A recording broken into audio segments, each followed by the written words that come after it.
ओम शांति। आज है 11 अक्टूबर 2021 की साकार मुरली। बाबा कहते, मीठे बच्चे, योग अग्नि से पापों को भस्म कर संपूर्ण सतो प्रधान बनना है। कोई भी पाप कर्म नहीं करना है। प्रश्न, सतयुग में ऊंच पद किस आधार पर मिलता है? यहाँ का कौन सा कायदा सबको सुनाओ। उत्तर, बच्चे, सतयुग में पवित्रता के आधार पर ऊंच पद मिलता है। जो पवित्रता की कम धारणा करते हैं वो सतयुग में देरी से आते हैं और पद भी कम पाते हैं। यहाँ जब कोई आता है तो उन्हें कायदा सुनाओ। दे दान तो छूटे ग्रहण, 5 विकारों का दान दो तो तुम 16 कला संपूर्ण बन जाएंगे। तुम बच्चे भी अपने दिल से पूछो कि हमारे में कोई विकार तो नहीं है। ओम शांति। रूहानी बाप रूहानी बच्चों को समझाते हैं कि मनुष्यों को कैसे समझाओ कि अब स्वर्ग की स्थापना हो रही है। 5000 वर्ष पहले भी भारत में स्वर्ग था, लक्ष्मी नारायण का राज्य था। विचार करना चाहिए उस समय कितने मनुष्य थे। सतयुग आदि में बहुत करके 9-10 लाख होंगे। शुरुआत में झाड़ छोटा ही होता है। इस समय जबकि कलयुग का अंत है तो कितना बड़ा झाड़ हो गया है। अब इसका विनाश भी ज़रूर होना है। बच्चे समझते हैं ये वही महाभारत लड़ाई है। इस समय ही गीता के भगवान ने राजयोग सिखाया और देवी देवता धर्म की स्थापना की। संगम पर ही अनेक धर्मों का विनाश और एक धर्म की स्थापना हुई थी। बच्चे ये भी जानते हैं कि आज से 5000 वर्ष पहले भारत स्वर्ग था और कोई धर्म नहीं था। ऐसी नई दुनिया स्थापन करने बाप संगम पर आते हैं। अब वो स्थापना हो रही है। पुरानी दुनिया विनाश हो जाएगी। सतयुग में एक ही भारत खंड था और कोई खंड था ही नहीं। अभी तो कितने खंड है बच्चे। भारत खंड भी है परंतु उसमें आदि सनातन देवी देवता धर्म है नहीं, वो प्राय लोप हो गया है। अब फिर परमपिता परमात्मा ब्रह्मा द्वारा स्थापना कर रहे हैं। बाकी सब धर्म विनाश हो जाते हैं। ये तो याद रखना है कि सतयुग त्रेता में कोई और राज्य नहीं था और सब धर्म अभी आए हैं। कितना दुख, अशांति, मारामारी है। महाभारी महाभारत लड़ाई भी वही है। एक तरफ यूरोपवासी यादव भी है। 5000 वर्ष पहले भी इन्होंने मूसल इन्वेंशन की थी। कौरव पांडव भी थे। पांडवों की तरफ खुद परमपिता परमात्मा मददगार था। बच्चे, सभी को यही कहा कि गृहस्थ व्यवहार में रहते मुझे याद करने से तुम्हारे पाप बढ़ेंगे नहीं और पास्ट के विक्रम विनाश होंगे। अभी भी बाप समझाते हैं, तुम ही भारतवासी सतयुग में जो सतो प्रधान थे वो इस समय 84 जन्म लेते लेते अब तुम्हारी आत्मा तमो प्रधान बन गई है। अब सतो प्रधान कैसे बने? सतो प्रधान तब बनेंगे जब मुझ पतित पावन बाप को याद करेंगे। इस योग अग्नि से ही पाप भस्म होंगे और आत्मा सतो प्रधान बन जाएगी और फिर स्वर्ग में 21 जन्मों के लिए वर्षा पाएंगे। बाकी इस पुरानी दुनिया का विनाश तो होना ही है। भारत सतयुग में श्रेष्ठाचारी था और सृष्टि के आदि में बहुत थोड़े मनुष्य थे। भारत स्वर्ग था, दूसरे कोई खंड नहीं थे। अभी और धर्म बढ़ते बढ़ते झाड़ कितना बड़ा हो गया है और तमो प्रधान जड़ीबूट हो गया है। अब इस तमो प्रधान झाड़ का विनाश और नई देवी देवता धर्म के झाड़ की स्थापना ज़रूर चाहिए। संगम पर ही होगा। अभी तुम हो संगम पर। आदि सनातन देवी देवता धर्म का अभी सैपलिंग लग रहा है। बच्चे, पतित मनुष्यों को बाप पावन बना रहे हैं। वो फिर देवता बनेंगे जो पहले नंबर में थे, जिन्होंने 84 जन्म लिए हैं। वही फिर पहले नंबर में आएंगे। सबसे पहले देवी देवताओं का पाठ था, वही पहले बिछड़े हैं। फिर उनका ही पाठ होना चाहिए ना। सतयुग में है ही सर्वगुण संपन्न। अभी है विशेष वर्ल्ड। रात दिन का फर्क है। अभी विशेष वर्ल्ड को वॉइसलेस वर्ल्ड कौन बनाए, पुकारते भी हैं हे पावन बनाने वाले आओ। अभी वो आया है, बाप कहते हैं हम तुमको वॉइसलेस बना रहे हैं। इस विशेष दुनिया के विनाश के लिए लड़ाई लगनी है। अब वो कहते हैं एक मत कैसे हो, क्योंकि अभी अनेक मत है ना, अनेक इतने मत अंतरों के अंदर एक धर्म की मत कौन स्थापन करे। बाप समझाते हैं अभी एक मत की स्थापना हो रही है, बाकी सब विनाश हो जाएंगे। आदि सनातन देवी देवता धर्म वाले जो पावन थे वही फिर 84 जन्म भोग अब पतित बने हैं। फिर बाप आकर भारतवासियों को फिर से स्वर्ग का वर्षा दे रहे हैं और असुर से देवता बना रहे हैं। तुम किसको भी समझा सकते हो कि बाप कहते हैं मुझे याद करो तो तुम पतित से पावन बन जाएंगे। अब तुम ज्ञान चिता पर बैठो, चिता पर बैठने से तुम पावन बन जाते हो। फिर द्वापर में रावण राज्य होने कारण काम चिता पर बैठते बैठते भ्रष्टाचारी दुनिया बन गई है। आज से 5000 वर्ष पहले देवी देवता थे, थोड़े मनुष्य थे, अभी भी कितने आसुरी बन पड़े हैं और धर्म भी ऐड हो, झाड़ बड़ा हो गया है। आप समझाते हैं झाड़ जर्जरीभूत हो गया है। अब फिर मुझे एक मत का राज्य स्थापन करना है।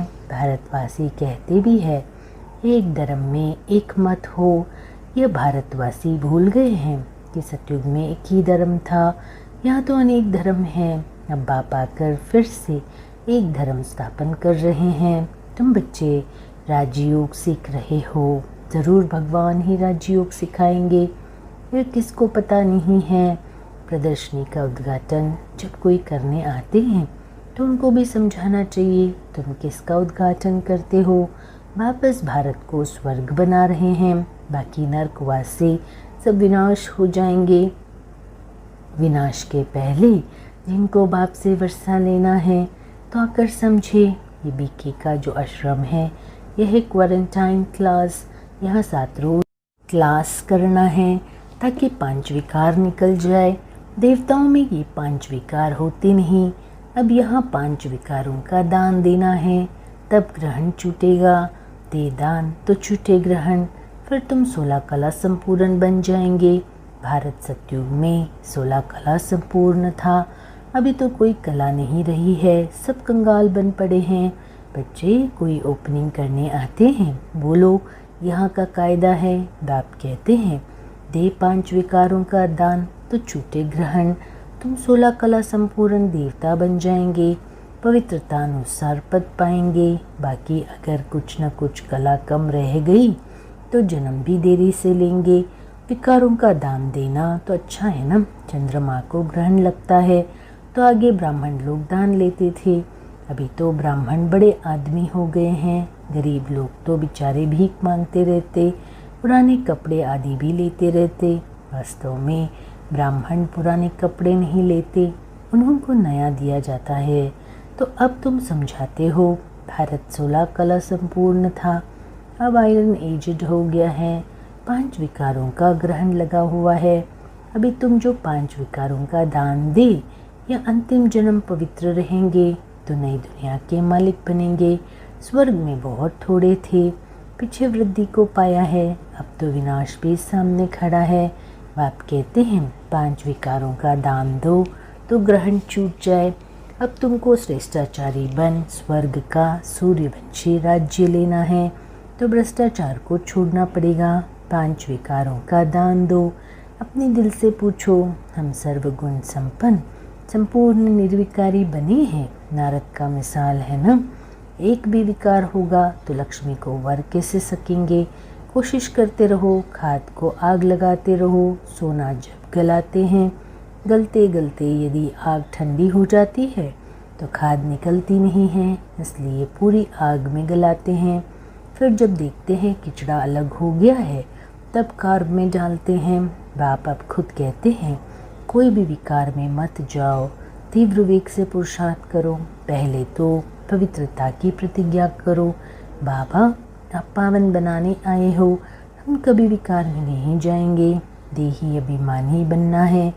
बाप हम आत्माओं को समझाते हैं वो सुप्रीम आत्मा है। तुम जानते हो हम पतित है, आत्मा में ही संस्कार रहते हैं। मैं तुम्हारा बाप, तुम आत्माओं से बात करता हूँ, ऐसा कोई नहीं कह सकता। मैं तुम्हारा बाप परमात्मा हूँ, मैं आया हूँ पावन बनाने। तुम पहले सतो प्रधान थे, फिर सतो जो तमो में आए, तमो प्रधान बने हो। इस समय 5 तत्व भी तमो प्रधान हैं, इसलिए दुख देते हैं। हर चीज़ दुख देती है। यही तत्व जब सतो प्रधान होते हैं तब सुख देते हैं। उसका नाम ही है सुखधाम। यह दुखधाम, सुखधाम है बेहद के बाप का वर्षा, दुखधाम है रावण का वर्षा। अब जितना श्रीमत पर चलेंगे उतना ऊंच बनेंगे, फिर प्रसिद्ध हो जाएंगे कि कलप कलप ये ऐसे ही पुरुषार्थ करने वाले हैं। ये कलप कलप की बाजी है। जो जास्ती पुरुषार्थ कर रहे हैं वो अपना राज्य भाग्य ले रहे हैं। ठीक पुरुषार्थ नहीं किया होगा तो 3rd ग्रेड में चला आएगा। प्रजा में भी पता नहीं क्या जाकर बनेंगे। लौकिक बाप भी कहते हैं तुम हमारा नाम बदनाम करते हो, निकलो घर से बाहर। बेहद का बाप भी कहते हैं तुमको माया का थप्पड़ ऐसा लगेगा जो सूर्यवंशी चंद्रवंशी में आएंगे ही नहीं, अपने आप को चमाट मार देंगे। बाप तो कहते हैं वारिस बनो। राज तिलक लेना चाहते हो तो मुझे याद करो, औरों को भी याद दिलाओ तो तुम राजा बनेंगे। नंबरवार तो होते हैं ना। कोई बैरिस्टर एक केस का लाखों रुपया कमाते हैं, और कोई को देखो पहनने के लिए कोट भी नहीं होगा। पुरुषार्थ पर मदार है ना बच्चे। तुम भी पुरुषार्थ करेंगे तो ऊंच पद पाएंगे। मनुष्य से देवता बनना है, चाहे मालिक बनो चाहे प्रजा बनो। प्रजा में भी नौकर चाकर बनेंगे। स्टूडेंट की चलन से टीचर समझ जाते हैं। वंडर ये है जो पहले वाले से पिछाड़ी वाले तीखे चले जाते हैं, क्योंकि अभी दिन प्रतिदिन रिफाइन पॉइंट्स मिलती रहती हैं। सैपलिंग लगाते जाते हैं। पहले वाले तो कई बागंती हो गए, न्यू ऐड होते जाते हैं। नई दुनिया, नई पॉइंट्स मिलती जाती हैं। बहुत युक्ति से समझाया जाता है। बाबा कहते हैं बहुत गुह्य रमणीक बातें सुनाते हैं, जिससे तुम झट निश्चय बुद्धि हो जाओ। जहाँ तक मेरा पाठ है तुमको पढ़ाता रहूँगा। ये भी ड्रामा में नूंद है। जब कर्मातीत अवस्था को पाएंगे तब पढ़ाई पूरी होगी, बच्चे भी समझ जाएंगे। पिछाड़ी में इम्तहान की रिजल्ट मालूम होती है ना। इस पढ़ाई में नंबर 1 सब्जेक्ट है पवित्रता की। जब तक बाबा की याद नहीं रहती है, बाप की सर्विस नहीं करते हैं, तब तक आराम नहीं आना चाहिए। तुम्हारी लड़ाई है ही माया के साथ। रावण को भल जलाते हैं, परंतु जानते नहीं कि ये है कौन। दशहरा बहुत मनाते हैं। अभी तुमको वंडर लगता है राम भगवान की भगवती सीता चुराई गई, फिर बंदरों का लश्कर लिया। ऐसे कब हो सकता है क्या? कुछ भी समझते नहीं। तो जब प्रदर्शनी में आते हैं तो पहले बताना चाहिए भारत में इन लक्ष्मी नारायण का राज्य था, तब कितने मनुष्य होंगे। 5000 वर्ष की बात है। अभी कलयुग है, वही महाभारी महाभारत लड़ाई भी है। बाप आकर राजयोग सिखलाते हैं, विनाश भी होगा। यहाँ एक धर्म एक मत अथवा पीस कैसे हो सकती है? जितना माथा मारते हैं एक मत होने के लिए, उतना ही लड़ते हैं। बाप कहते हैं अब मैं उन सबको आपस में लड़ाए माखन तुमको दे देता हूँ। बाप समझाते हैं जो करेगा सो पाएगा।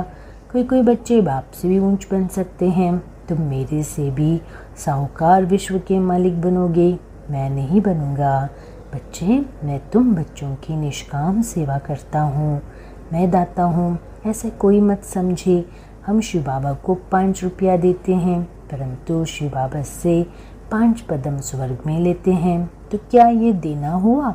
अगर समझते हैं कि हम देते हैं, ये तो शिव बाबा की बड़ी इंसल्ट करते हैं। बाप तुमको कितना ऊंच बनाते हैं।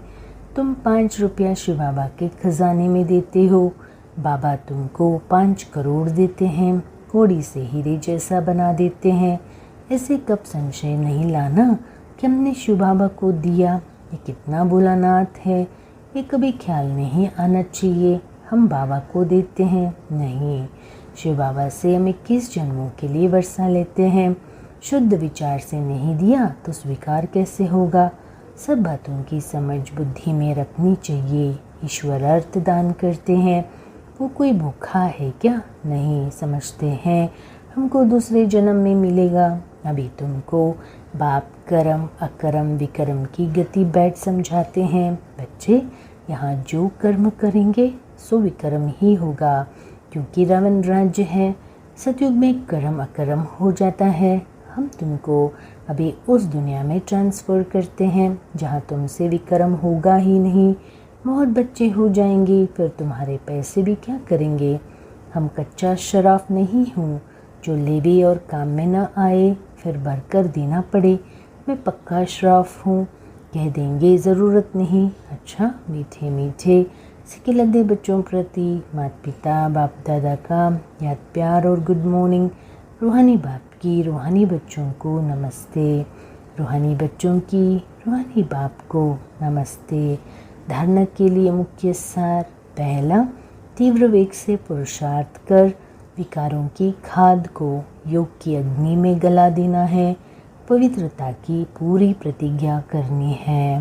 दूसरा, कर्म अकर्म विकर्म की गति को बुद्धि में रखकर अपना सब कुछ नई दुनिया के लिए ट्रांसफ़र कर देना है।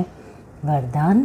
बाबा कहते, मीठे बच्चे, अपने बुद्धि रूपी नेत्र को क्लियर और केयरफुल रखने वाले मास्टर नॉलेजफुल पावरफुल भाव।